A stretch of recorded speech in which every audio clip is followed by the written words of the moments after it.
وقال الله تعالى في موضع آخر إن الله اشترى من المؤمنين أنفسهم وأموالهم بأن لهم الجنة۔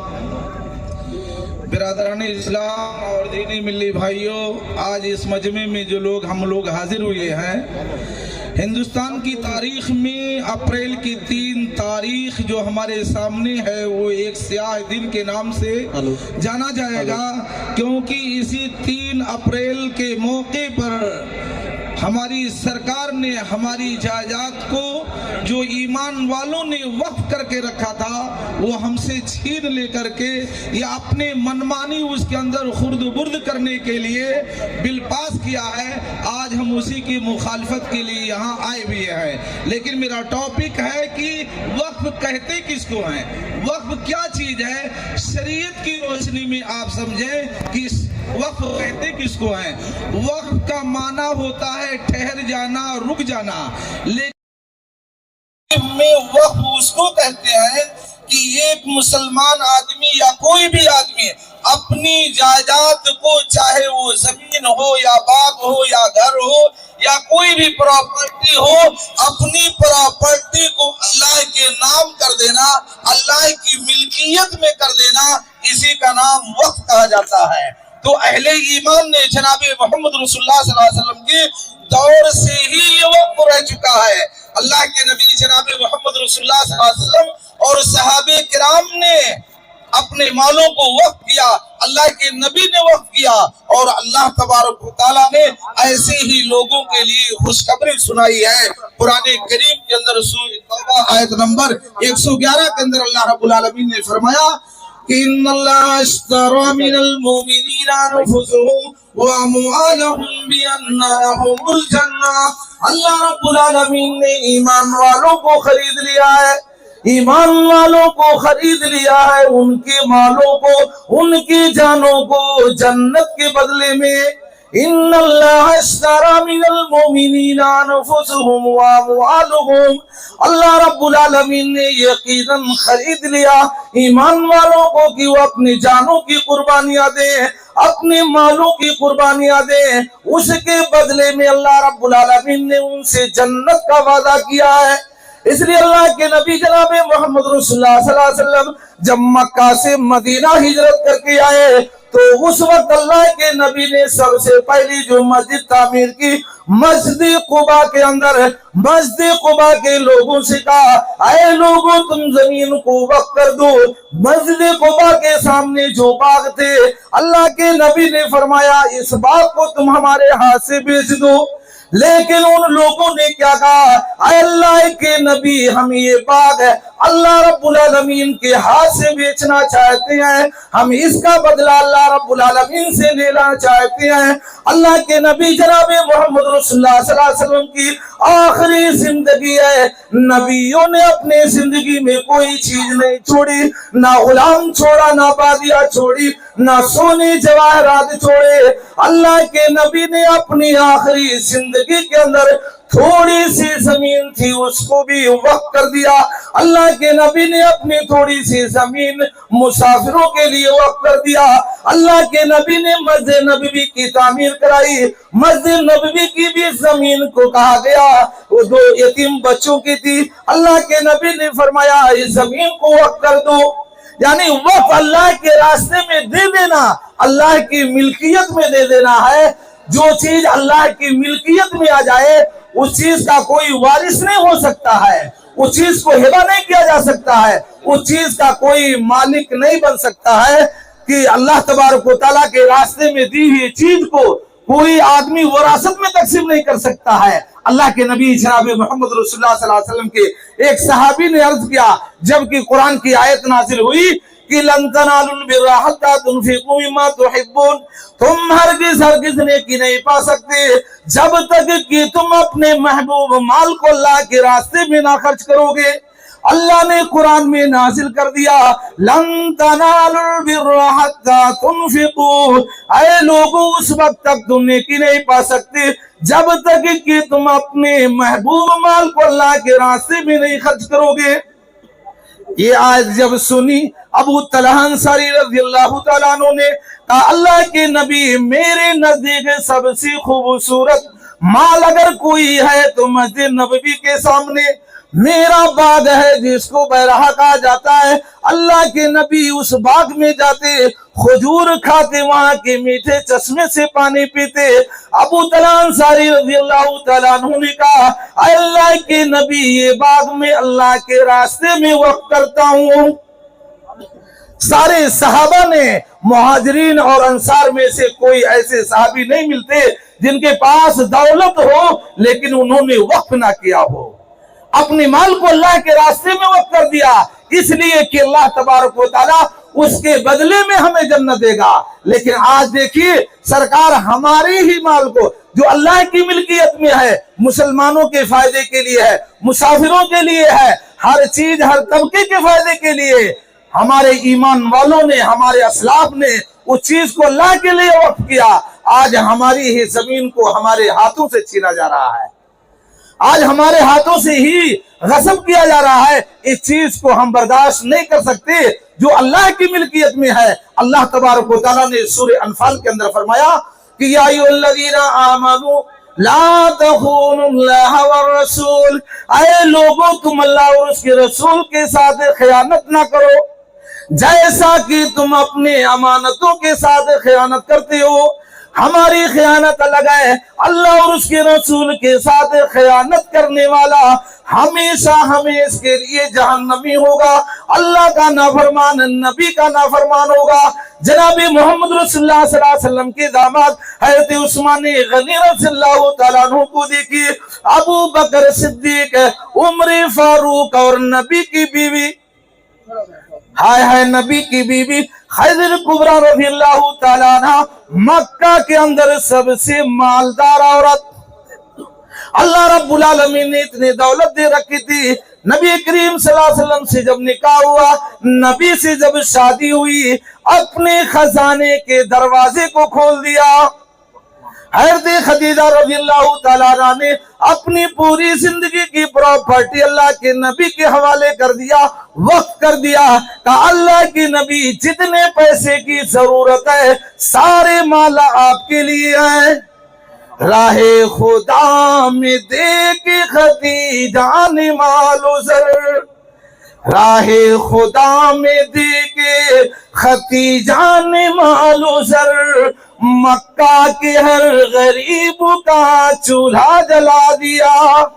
ہمارے ایمان والوں نے اپنے مالوں کو خرچ کر کے ہمارے مسلمانوں کے اندر جو غربت, جو مفلسی, جو پریشانی تھی ان کو دور کرنے کے لیے اور اللہ رب العالمین سے اس کا بدلہ طلب کرنے کے لیے صحابہ کرام نے, اللہ کے نبی نے اور تمام اسلاف نے اپنے مالوں کو خرچ کیا, اپنی زندگی کی کمائی خرچ کی. ایک منٹ بات کر کے میں اپنی بات ختم کروں گا, میرے وقت ختم ہو چکا ہے. حضرت عثمان غنی رضی اللہ تعالیٰ عنہ اللہ کے نبی کے داماد ہیں, ڈبل داماد, دو بیٹیوں کی شادی عثمان غنی رضی اللہ تعالیٰ عنہ کے ساتھ ہوئی. انہوں نے ڈبل ہجرت بھی کیا, لیکن جب مدینہ آئے تو مدینہ کے اندر جو ہجرت کر کے آئے ہوئے تھے بیچارے بڑے نادار تھے, کھانے پینے کے لیے کوئی چیزیں نہیں تھی. یہاں تک کہ مدینہ کے اندر یہ کنواں تھا, وہ کنویں کا پانی بھی یہودیوں کا تھا, وہ کنواں یہودیوں کے قبضے میں تھا. مسلمان اس پانی کو خرید کر کے پی سکتا تھا. پیسہ نہیں ہے, کھانے کی چیز نہیں ہے, بیچارے بڑے پریشان ہیں, پینے کے لیے پانی کی ضرورت ہے لیکن پانی مدینہ کے اندر ملنے والا نہیں ہے. پانی وہ بھی یہودیوں کے قبضے میں ہے. اللہ کے نبی نے اپنے صحابہ کو بلایا, اپنے صحابہ کے درمیان اعلان کیا, اے میرے صحابہ کرام, تم میں سے جو آدمی اس کنویں کو خرید لے, اللہ کی قسم میں وعدہ دلاتا ہوں میں قیامت کے دن اس کو حوض کوثر کا پانی پلاؤں گا.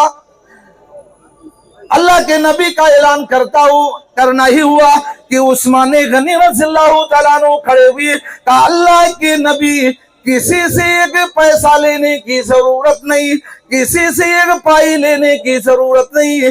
اللہ کے نبی میں پورا کنواں خریدنے کے لیے تیار ہوں. اللہ کے نبی نے فرمایا بڑا بہترین تو نے نفع بخش تجارت کی ہے. اللہ کے نبی نے فرمایا اے عثمان اس پانی کو لوگوں کے لیے مفت دے دو. عثمان غنی رضی اللہ تعالیٰ عنہ نے فرمایا اللہ کے نبی پانی نہیں کنواں بھی میں اللہ کے راستے میں وقف کرتا ہوں۔ سارے کے سارے ہمارے ایمان والوں نے، ہمارے اسلاف نے اپنے مالوں کو خرچ کر کے، اپنی زندگی کا پسینہ بہا کر کے ہمارے لیے یہ زمینوں کو مسلمانوں کی رہنمائی کے لیے، ان کی مدد کے لیے، ان کی تعاون کے لیے اپنی زمینوں کو وقف کیا ہے، تاکہ مسلمانوں کے اندر پریشانیاں ختم ہوں، ان کے اندر ہمدردی پیدا ہو اور ایک دوسرے کی مشکلات حل ہوں۔ اس لیے ہمارے اسلاف نے اپنی زمینوں کو وقف کیا ہے۔ آج ہمارے ہی خلاف ہماری زمینوں کو لی جا رہی ہے۔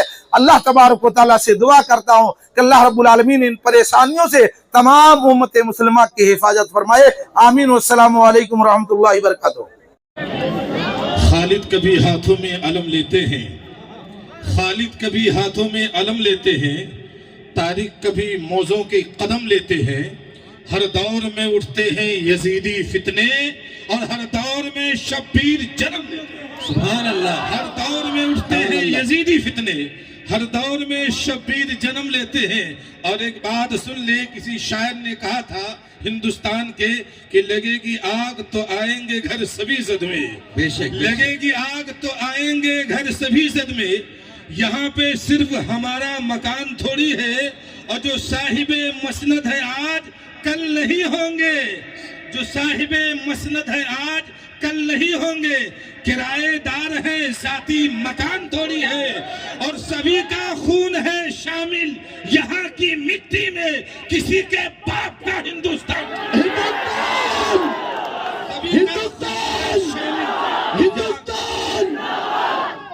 سبھی کا خون ہے شامل یہاں کی مٹی میں، کسی کے باپ کا ہندوستان تھوڑی ہے۔ اور کچھ بات تو ہے ہم میں جو مٹتی نہیں ہے ہستی، کچھ بات تو ہے ہم میں جو مٹتی نہیں ہے ہستی، صدیوں رہا ہے دشمن دورے جہاں ہمارا۔ نعرہ تکبیر، نعرہ تکبیر، رہا ہے دشمن دورے جہاں تکبیر۔ نہ سدھرو گے تو مٹ جاؤ گے، نہ سدھرو گے تو مٹ جاؤ گے۔ اے ہندی مسلمانوں، تمہاری داستان تک بھی نہ ہوگی داستانوں میں، تمہاری داستان تک بھی نہ ہوگی داستانوں میں۔ محترم حضرات، ہم اور آپ یہاں پہ جمع ہوئے ہیں، وقت ترمیمی بل جو موجودہ حکومت لے کر کے آئی ہے، اس بل کے احتجاج میں، اس بل کی مذمت میں ہم اور آپ یہاں پر حاضر ہیں۔ محترم حضرات، جیسا کہ آپ سبھی لوگوں کو معلوم ہوگا، سن 1857 میں جو دیش کی لڑائی لڑی گئی تھی، وہ کس کے خلاف لڑائی لڑی گئی تھی؟ وہ لڑائی لڑی گئی تھی جو تن کے گورے تھے، من کے کالے تھے، ان انگریزوں کے خلاف لڑائی لڑی گئی تھی، اور اس کے بعد دیش کو آزاد کرایا گیا تھا۔ لوگ کہتے ہیں دیش بڑی ترقی کر لیا ہے، پر دیش نے ترقی تو کی ہے، پر اندھ بھکتی کے معاملے میں بھی دیش نے بڑی ترقی کر لی ہے۔ دیش نے اتنی ترقی کر لی ہے کہ انہیں یہ بھی معلوم نہیں رہا اندھ بھکتوں کو کہ ہر ٹوپی والا اورنگزیب نہیں ہوتا ہے، ہر ٹوپی والا آتنکواد دہشت گرد نہیں ہوتا ہے۔ ارے ایک ٹوپی والا جس کو ان ظالموں نے اورنگزیب سمجھ کے سیاہی لگا دی، انہیں معلوم نہیں تھا وہ اورنگزیب نہیں، وہ بہادر شاہ ظفر ہے جس نے موت کو گلے لگا لیا پر ہندوستان کو آزادی عطا کرو۔ ہندوستان کی جب آزادی کی بات ہوئی، مسلمانوں نے آواز دی دیش کو آزاد کرانا ہے، سبھی لوگوں نے مل کے دیش کی آزادی لڑی۔ اللہ اکبر، تاریخ کا مطالعہ کرو۔ حضرت علامہ کفایت اللہ کافی نے جب جہاد کا فتویٰ دیا کہ ان کے خلاف جہاد فرض ہے، اور جب انہیں سولی پہ چڑھایا گیا تو وہ سولی پہ چڑھ گئے دیش کو آزادی کو دلانے کے لیے، اور سولی پہ چڑھتے ہوئے انہوں نے کہا تھا کہ کوئی گل باقی رہے گا نہ چمن رہ جائے گا، پر رسول اللہ کا دین حسن رہ جائے گا۔ عام شاہان جہاں مٹ جائیں گے لیکن یہاں حشر تک نام و نشان پنجتن رہ جائے گا۔ اور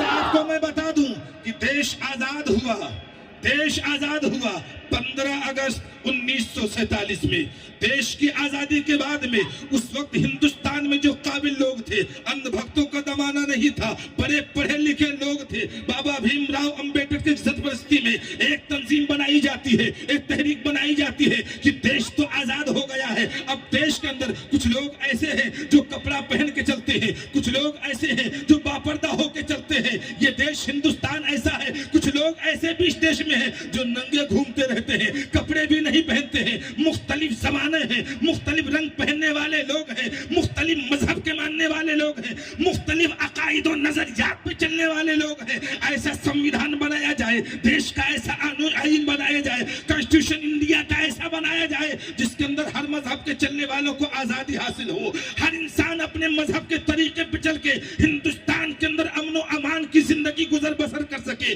اور تاریخ کا مطالعہ کرو، ہندوستان کا آئین دستور بنانے میں 1 سال نہیں، 2 سال نہیں، تقریباً 3 سال کا عرصہ نکل گیا، اور اس کے بعد 26 جنوری 1950 کو دیش کا سمویدھان بن کے تیار ہوا، اور جب دیش کا سمویدھان بنا تو ہر سماج، ہر قوم کے لوگوں کو اختیار دیا گیا کہ ہر قوم کا ماننے والا، ہر مذہب کا ماننے والا اپنے مذہب کے مطابق ہندوستان میں زندگی جی سکتا ہے۔ ہندوستان، ہندوستان، یہ سمویدھان نے ہمیں اختیار دیا ہے۔ آج اس سمویدھان کی بات پر حملہ کیا جا رہا ہے، آج اس آئین پہ حملہ کیا جا رہا ہے، اور ان علماء کی موجودگی میں میں ایک بات بتانا چاہتا ہوں۔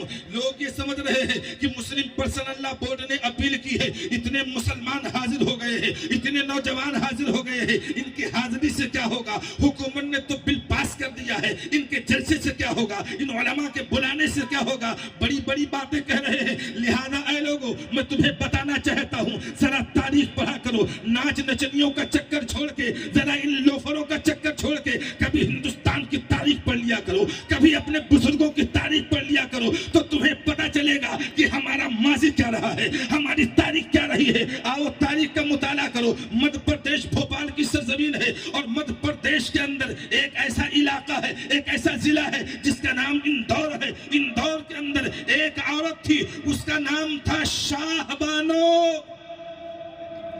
ہندوستان کے اندر اندور میں ایک عورت تھی، اس کا نام تھا شاہ بانو۔ اتفاق سے اس کی شادی ایک وکیل سے ہوئی تھی، ایک لائر سے ہوئی تھی۔ لائر صاحب نے اس عورت کو طلاق دے دیا۔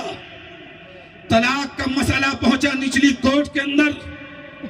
کورٹ نے فیصلہ سنایا، یہ عورت جب تک زندہ رہے گی شوہر اس کو خرچ دے، یا عورت جب تک شادی نہیں دوسری کر لے تب تک اس کا خرچ اس کا شوہر برداشت کرے۔ یہ حکومت نے فیصلہ نہیں سنایا، سپریم کورٹ نے فیصلہ نہیں سنایا، نچلی کورٹ نے فیصلہ سنایا۔ شریعت کیا کہتی ہے؟ شریعت یہ کہتی ہے جب طلاق دے دے، عدت کے دن جب تک مکمل نہ ہو تب تک شوہر اس کا خرچ اٹھائے۔ لہذا کورٹ کا یہ فیصلہ شریعت کے خلاف تھا۔ اس وقت کی کورٹ شریعت میں مداخلت کر رہی تھی۔ مسئلہ پہنچا ہائی کورٹ جبل پور۔ جبل پور نے بھی یہی فیصلہ قائم رکھا۔ ہائی کورٹ کے بعد سپریم کورٹ میں یہ فیصلہ پہنچا۔ سپریم کورٹ نے بھی فیصلہ شریعت کے خلاف سنایا۔ جب شریعت کے خلاف فیصلہ سنایا تو اسی طریقے سے مسلم پرسنل لا بورڈ نے آواز دی، اے ہندوستان کے جانبازوں، اے ہندوستان کے مسلمانوں، تم کسی نچنیے کے ماننے والے نہیں ہو، کسی نامدار کے ماننے والے نہیں ہو، ارے تم کربلا کے حسین کے ماننے والے ہو، تم صلاح الدین ایوبی کے ماننے والے ہو۔ اٹھو، میدان میں نکلو اور شریعت مصطفیٰ کی حفاظت کرو۔ مسلم پرسنل لا بورڈ نے جب اجازت دی تو سن 1984 اور 85 کا آپ دور یاد کریں کہ پوری عوام روڈ پر آ گئی، لوگ مذاق بنا رہے تھے۔ ان مولویوں نے سپریم کورٹ کے خلاف تحریک چلا رکھی ہے، ان مولویوں نے، ان جبہ کبہ پہننے والوں نے سپریم کورٹ کے خلاف لوگوں کو بجلا رکھا ہے۔ سپریم کورٹ کیا فیصلہ واپس لے گا؟ مگر تاریخ یاد کرو، جب بلایا گیا اور بلانے کے بعد میں مسلم پرسنل لا بورڈ اور تمام مسلمان جب روڈ پہ آ گئے اور احتجاج ہوا تو یاد رکھو 2 بجے رات کو سپریم کورٹ کے اس فیصلے کے خلاف پارلیمنٹ کھولی گئی، اور پارلیمنٹ کے اندر تمام ایم پی حاضر ہوئے۔ پھر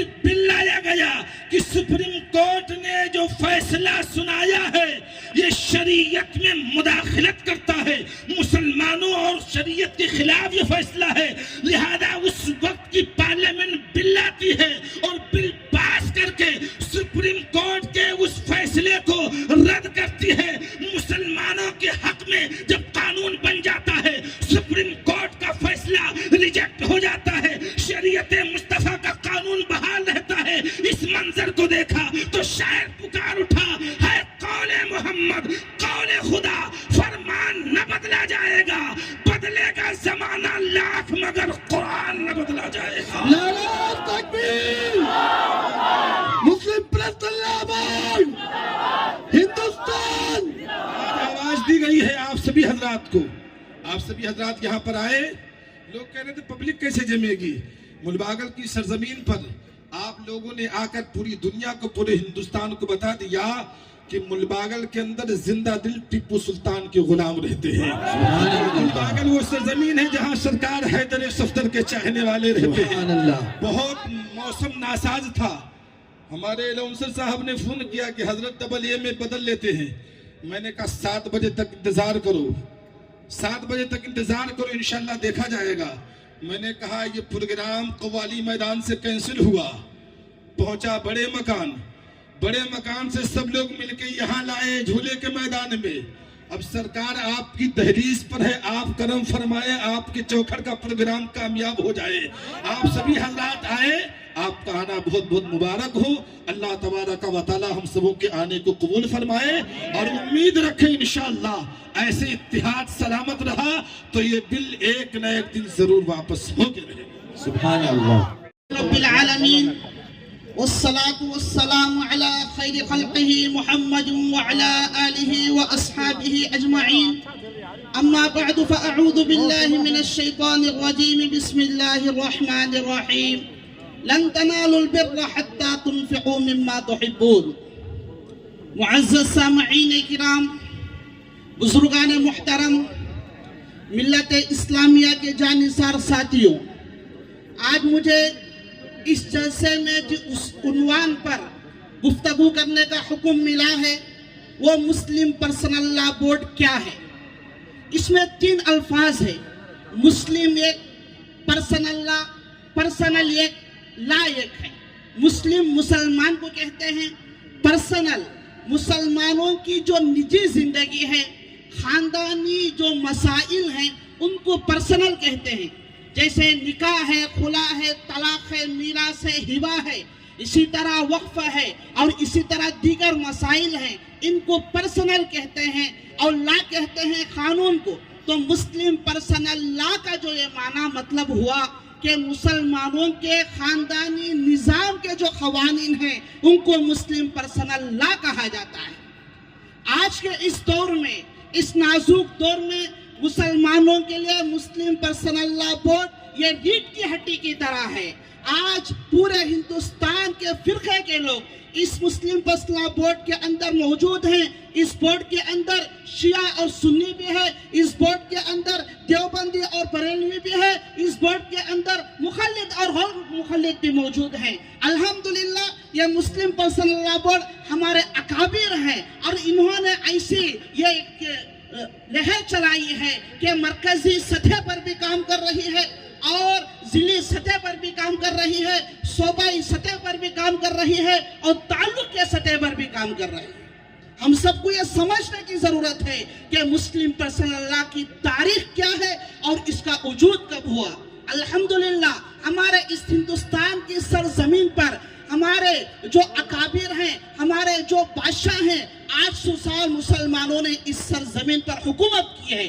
اس وقت پر الحمدللہ شریعت کا نظام چلتا تھا اور فیصلے شریعت کے احکام کے مطابق فیصلے کیے جاتے تھے اور شریعت کے احکام پر عمل بھی ہوا کرتا تھا۔ جب انگریزوں نے اس سرزمین پر اپنے ناپاک قدم ڈالے تو انہوں نے سب سے پہلے ہندوستان کے قانون کو بدلا اور یہاں کے رولز کو بدلا۔ برطانیہ کے جو قوانین تھے وہ یہاں پر لاگو کرنے لگے، تجارت کے قانون کو بدلا، سزا کے قانون کو بدلا، طرح طرح کے قانون کو بدلا۔ اس وقت ان کی نگاہ مسلمانوں کے زندگی کا جو نظام ہے ان مسائل پر پڑا تو اس وقت انگریزوں نے ایک کمیٹی تشکیل دی۔ ان کو بھی یہ خوف تھا کہ اگر ہم ڈائریکٹ مسلمانوں کے جو اندرونی